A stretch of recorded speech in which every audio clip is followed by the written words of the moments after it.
So you want to use your journal to help support and improve your mental health, but outside of a mood tracker, you're not really too sure what pages you can set up. Don't worry team, I've got you. Today we have 26 different layout ideas that you can include in your journal that are mental health related. Do I encourage you to set every single one up? Absolutely not. There are quite a few ideas here, but pick and choose the ones that you think would resonate with you. I'm all about giving you guys ideas, but I don't want you to overwhelm yourself. Starting off by saying, in researching the ideas that we have in this video, I did find a heap more. So this is actually only part 1 of 2 videos. We'll have 26 in this one and 26 in the other one.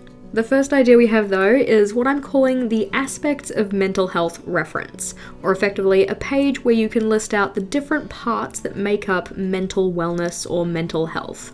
Depending on where you look online, there may be a different number of these things. The reference I was using listed 6, but we have autonomy, positive relations, personal growth, self-acceptance, environmental mastery, not that I could quite fit it there, and purpose in life. Depending on how you set up this page, you could include a little bit of explanation or details about that, or what you can do to support each of those areas. All of the pages we have in this video are just examples of how you could set up the layouts, so do make sure to tweak them to fit your needs. The next idea we have is a reference for different emotions, and I saw one creator call it the feel wheel, which I thought was excellent. In researching the layouts we have today, I went through a bunch of different online articles and YouTube videos, and I do have a playlist of mental health related layouts that you can check out after this video. As you can see here though, the wheel is broken down into 6 main categories, so fear, anger, disgust, sad, happy, and surprise, and then each of these branch out into different variations of those emotions. Sometimes it's hard to describe how we're feeling in any given moment, so a reference like this could come in handy. The next idea we have is quotes to promote mental wellness. So these are quotes that resonate with you to help you support your mental health. These could be inspirational, motivational, or just quotes to help you put things in perspective, really anything that helps support your mental wellness. This could be done as a full quote page with just one quote, or it could be kind of like a quotes log, or a place to put a bunch of different quotes that you find. Flipping over, and our next idea are what we call the circles of control, or the things that you can control and the things that you can't. Things within your control, things outside of your control. I've set this up as a 2-column list, but given the whole circles of control name, you could of course put these into circles. These could be set up for any kind of general circumstances, or you could be thinking about specific examples. So maybe the things you can and can't control when interacting with your family, the things you can and can't control in your workplace, etc. The next idea we have is a what's wrong page, or a page that you can come to when you're feeling a certain way and reflect on how am I feeling, what can I do about it. So I have 4 different examples here. So maybe one of the feelings you have is my physical space is stressing me out, or I'm feeling lonely, or my to-do list is overwhelming me, or I'm just feeling a bit down. Effectively, you break up your page into those different sections with these different ways that you could be feeling that aren't optimum, and then list out some things underneath that you can do to make yourself get back to that better place. So for instance, for the physical space being stressful, you could do a 10-minute tidy, you could just put some things away, you could maybe air out your house to make it feel more fresh, that kind of stuff. The next idea is a mood boosters page, so things that you can do to just boost your mood. You could put these in terms of different areas of your life, so boosting your mood at work, boosting your mood at home, boosting your mood with friends, etc. Or what I've done is I've listed them in terms of time. So 1-minute things, 5-minute things, 10 and 30-minute things. Then depending on the amount of time you actually have available, you'll know which box to look at. The next idea is what we're calling an anxiety attack plan. So if you are having an anxiety attack, what can you do to get yourself back to a more comfortable state? A place where you're not in panic mode. The reference I looked at suggested 2 different ideas, so grounding and breathing. Grounding being 5 things you can see, 4 things you can touch, 3 things you can hear, 2 things you can smell, and 1 thing you can taste. And breathing being about doubling your exhalation. So breathing in for 3 seconds, but then breathing out for 6. Breathing in for 4, breathing out for 8. Having some different strategies on your plan might be helpful, just depending on what works for you and if certain techniques maybe don't work in all situations, that kind of stuff. Flipping over, and our next idea is what we're calling a recipe for a good day. So what kind of things can you do to make sure that you're going to have the best mental health day possible? I've split this into two categories, so things to do on a regular day versus things to do on a deluxe day, or maybe a day when you have a bit more time or you really want to treat yourself. As can be expected, what you put on these lists is completely up to you. Make sure that you're taking these ideas and making them work for you. Don't just go with what I've written down. They're just examples. Sometimes one of the best things that we can do for our mental health is detaching from others, or detaching from situations that don't really lend themselves to being our best selves. A layout idea that relates to this is a list of ways for you to detach in those situations. Again, this could be an example where you have different layouts depending on different situations. So ways to detach at work, ways to detach when interacting with your peers. It really depends on the situations that you need to detach from. Although detaching is quite often seen as a negative thing, sometimes it's a necessary thing. Sometimes it's something we just need to do to protect ourselves and our mental wellness. Our next idea is a list of de-stressing ideas, and I've split these into two categories again, so things you can do now, or things that will kind of alleviate your stresses immediately, versus things for later. So you're still going to do them now, but they're going to be for long-term stress relief. Another way you can think of this is favors for future you. What can you do immediately that will have payoff in the future?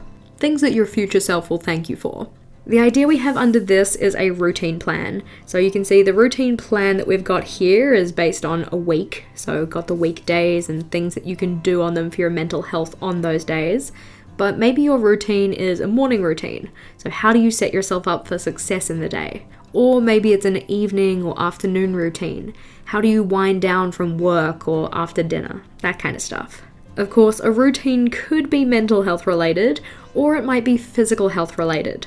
But we've got a separate video for physical health spreads. Flipping over, our next idea are mindfulness activities, or ideas of things that you can be mindful, present in the moment, and just give yourself a little bit of mental calm.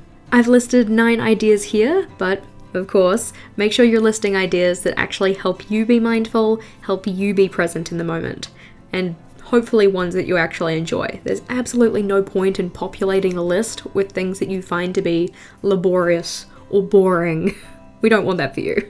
Our next idea is a listen, watch, read list, or things that you can listen, watch, and read to help either support your mental health or to help learn more about your mental health. Remember, everybody has mental health, just in the same way that everybody has physical health. I've set this up using an adjusted Alistair method, so we've just got a list of all of the different media, and then these little icons on the side represent the different types of media, with a little key down the bottom.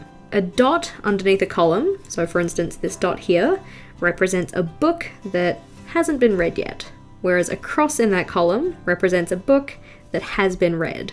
A half cross, or a dash or a line, means that that thing has been started. In this case, it is a movie or documentary, according to our key. Our next mental health spread idea is setting yourself some mental health goals. A lot of people set physical health goals, whether they be getting to a certain weight or being able to lift a certain amount at the gym or whatever it might be. But mental health goals are important too. So making sure that you have a place in your journal to set them and plan them out is important. The little planning example we have here has a space to write in what that goal is, a place to elaborate what that goal actually is, like what do you mean by it, elaborating on what success looks like, a space to outline why that goal is important, so why do you actually want to work on it, giving yourself that one meaningful reason. And then we have the how. So the how section will probably be a little bit bigger than just 3 lines, but you want to think of what one-off or monthly actions can you do, what weekly actions can you do, and what daily habits do you need to build.